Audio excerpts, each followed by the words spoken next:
히브리서 8장 8절에서 13절 말씀 시작.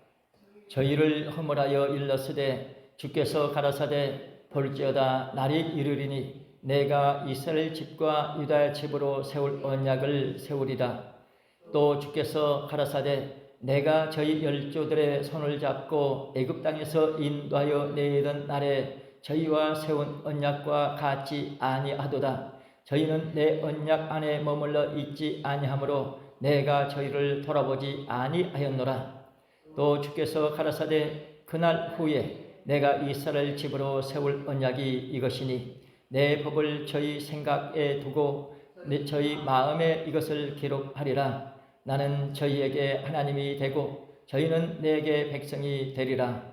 또 각각 자기 나라 사람과 각각 자기 형제를 가르쳐 이르기를 주를 알라 하지 아니할 것은 저희가 작은 자로부터 큰 자까지 다 나를 알미니라.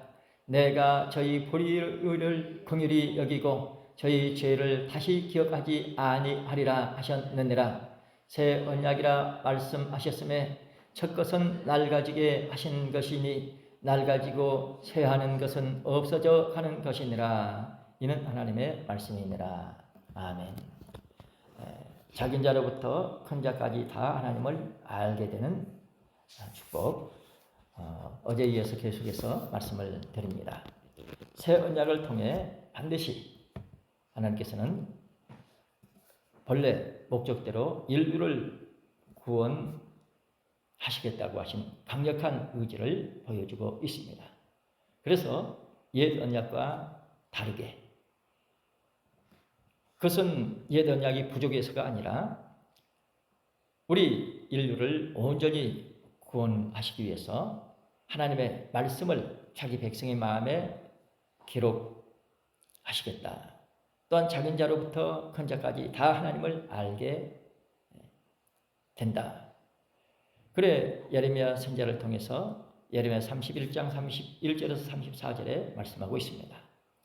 이 사실을 이제 새 언약의 내용이 예수님 오심으로 말미암아 우리에게 알려지게 됐습니다.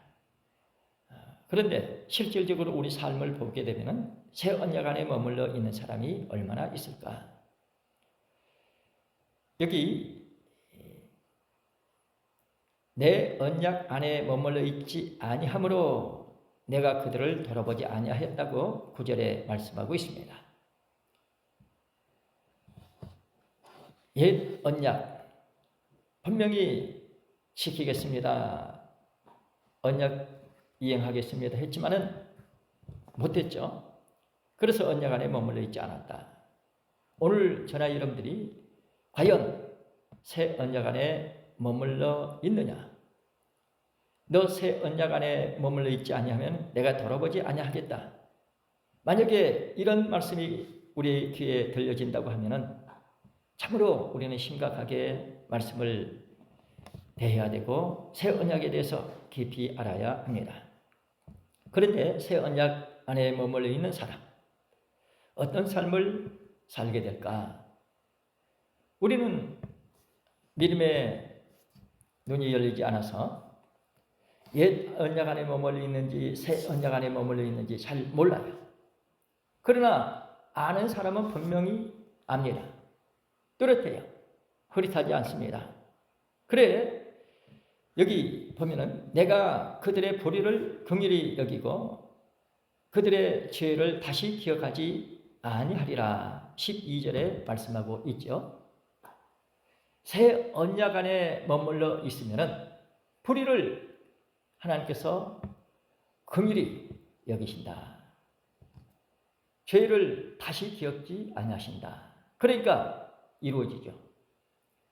그래 우리는 이런 부분에 눈이 열려서 나는 그러면 어떤 삶을 살고 있느냐? 불의를 보면은 뭔가 반응을 해야 이 세상에서 정의가 실현될 수가 있죠. 죄를 짓게 되면은 죄에 대한 대가를 치르게 해서 정의로운 사회로 이 사회를 만들어야 되죠. 그런데 하나님께서 새 언약 안에 머물러 있는 사람 사정이 다르다는 것입니다. 그래, 하나님께서 긍휼히 여겨주시고 죄를 기억지 아니하시기 때문에, 그러면 우리는 어떤 삶을 살아야 될까? 하나님께서 그를 긍휼히 여겨주시고 죄를 기억지 아니하신다고 하면 나도 그를 긍휼히 여겨야 되고 그 죄를 기억지 아니해야 돼요. 하나님께서 용서해 주셨는데 나는 여전히 그 사람을 정죄하는 마음 갖고 있다고 하면 이건 아니죠. 그래서 우리 자신 다시 한번 믿음의 눈으로 들여다보면서 과연 내가 새 언약 안에 머물러 있는 사람이냐 확실하게 점검이 됩니다. 그래, 우리는 새 언약 안에 머물러 있는 사람들은 어떻게 살아야 되느냐? 저분이 이제 진짜 예수를 믿어서 믿음의 삶이 시작됐다. 그러면은요, 그 사람의 불의, 그 사람의 죄, 그건 내가 상관할 거 아니에요. 그러면 어떻게 살아야 돼요?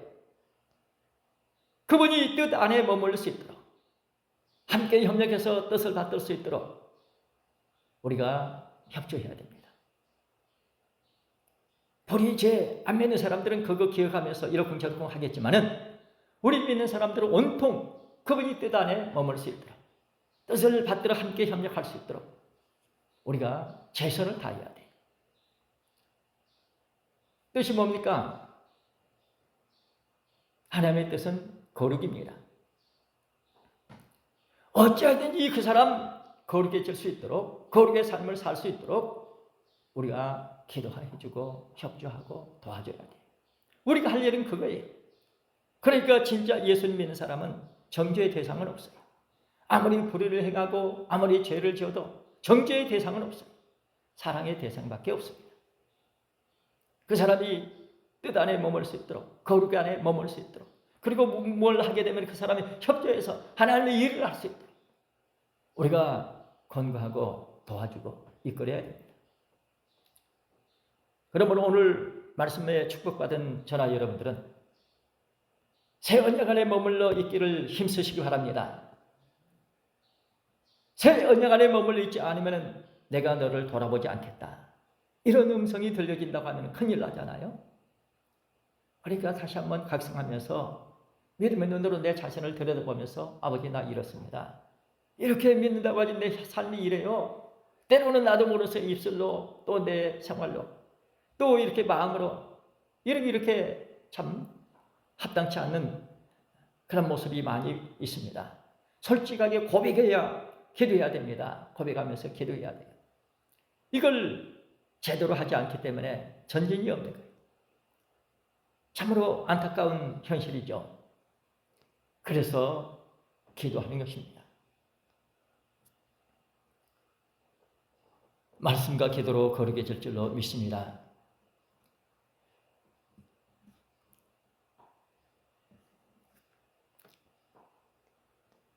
큰 자까지, 큰 자부터 작은 자까지, 작은 자부터 큰 자까지 다 하나님을 알게 되는 이런 축복. 진짜 하나님이 이런 분이시구나. 분명히 불의, 죄 있으면 징계하시는 하나님. 그럼에도 불구하고 사랑의 하나님. 하나님에 대해서 정확하게 알고 때로는 참 좋으신 하나님. 찬양을 부리며 감사할 수 있는 사람. 오늘 우리가 돼야 됩니다. 그래, 우리가 이렇게 말씀의 축복을 받으면서 내가 하나님을 더 깊이 정확하게 알 수 있는 기회를 가졌다. 우리는 이렇게 새벽부터 하나님의 몸된 성전에 나와서 말씀의 축복을 받고 기도할 수 있게 됐으니 얼마나 감사해요. 우리가 이런 말씀 듣지 않았으면 아마 또 큰일 날 뻔했죠. 지금 현재 삶으로 만족하면서 그냥 그렇게 살아가는 그런 형편으로 산다고 하면 그것도 은혜는 은혜겠지만 아버지께서 얼마나 안타까워하시겠어요. 우리 이 작은 자로부터 큰 자까지 다 하나님을 알게 되는 그런 축복을 믿습니다. 이것은요, 사람의 가르침을 받지 않아도 장차 성령의 역사를 통해서 하나님을 알도록 역사하신다는 것입니다. 나는 주 여호와를 알하지 아니하여도 다 하나님을 알게 된다. 이는 작은 자로부터 큰 자까지 다 나를 알미느라. 이미 알기 때문에 하나님을 알라고 가르칠 필요가 없다. 이것은 사람의 가르침을 받지 않아도 장차 성령의 역사를 통해서 하나님을 알도록 역사하신다. 그래, 혹자들은 좀 헷갈리죠. 내 현실은 이미 하나님을 안 것 같은데 삶을 보게 되면 너무 몰라. 정직하게 고백하면서 살아야 돼요. 그렇지 않으면 교만해가지고 뭐 가르침 받을 필요 없다 하면서 멀리하는 거예요. 참 안타깝죠. 그런 분들 참 많습니다. 하나님을 알도록 역사하신다. 사랑하는 성도 여러분, 하나님께서 역사하실 때는요, 내 안에서 그 역사가 이루어질 수 있도록 해야 돼요. 때로는 저 사람 속에서 하나님께서 역사하시도록 우리가 도와야 됩니다. 기도해 줘야 되고 권면해야 돼요.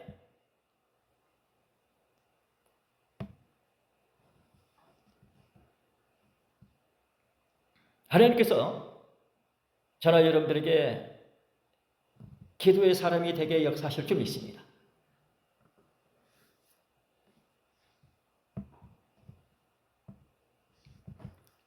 하나님을 알려면은 어떻게 해야 되죠? 물론 성령 임하게 되면 성령께서 가르쳐 주십니다. 그럼에도 우리 현실은 어떻습니까? 많은 사람들이 잘못되게 믿는 사람들 봅니다. 제대로 신앙 성장하지 못하는 것을 봅니다.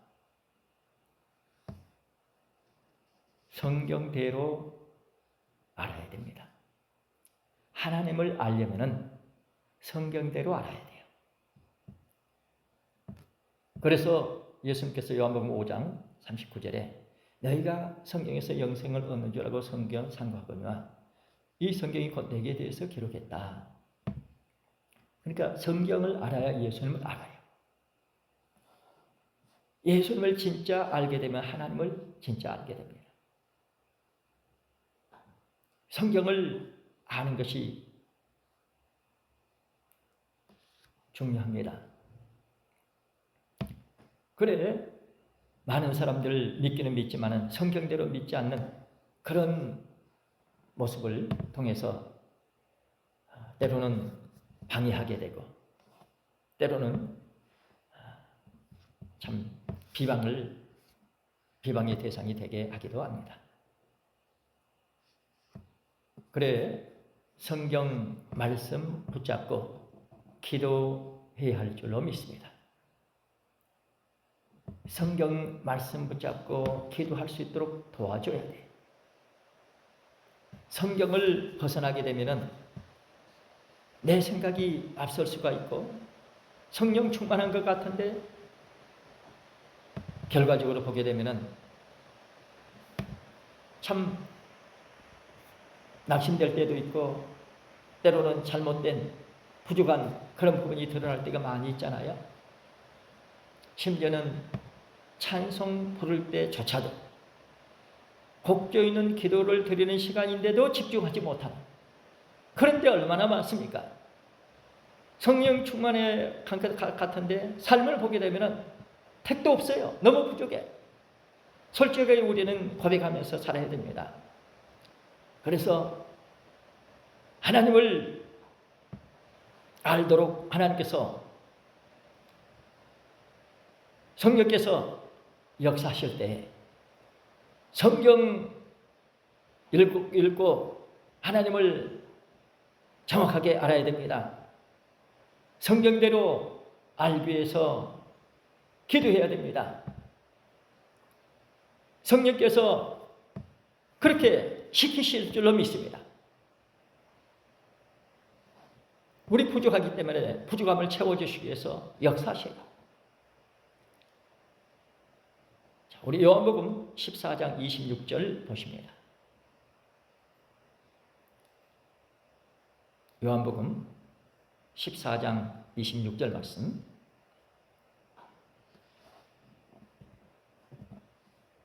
읽어요. 요한복음 14장 26절 시작. 보혜사 곧 아버지께서 내 이름으로 보내실 성령 그가 너희에게 모든 것을 가르치시고 내가 너희에게 말한 모든 것을 생각나게 하시리라. 아멘. 성령을 받게 되면 그동안 배웠던 것이 생각나. 그래 다시 한번 되새기면서 아 그때 말씀이 이런 뜻이었구나 알게 된다. 믿습니다. 그래 내 이름으로 보내실 성령이라고 말씀하고 있습니다. 다시 말하면 진짜 예수님 믿어야 된다는 것입니다. 진짜 예수님 믿어야 돼요. 예수 믿는 사람은 나는 죽었고 그런데 내 안에서 그리스도께서 사신 것이라 이것이 분명합니다. 믿는 자 속에서 예수님이 역사하시잖아요. 그런데 우리 삶을 보게 되면 나 아직 안 죽었어요. 이럴 때 얼마나 많아요. 진짜 예수 믿는 사람은 나는 죽었고 내 안에서 그리스도께서 사신 것이라. 그래서 진짜 예수님 믿습니다. 그래 내 이름으로 보내실 성령 그가 성령 받은 사람 그가 너희에게 모든 것을 가르친다. 성령께서 가르쳐 주니까 알게 된다. 이제 성령 받은 사람은요 삶이 달라요. 가장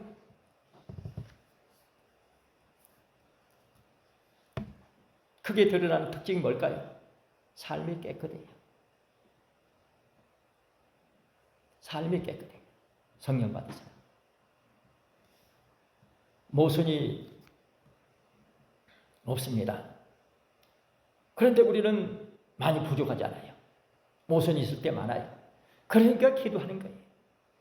기도하면 가려주시고 덮어주시면서 은혜로 인도해 주실 줄 믿습니다. 그러니까 늘 고백을 해야 됩니다. 그래서 진리의 사람이 될 줄로 믿습니다.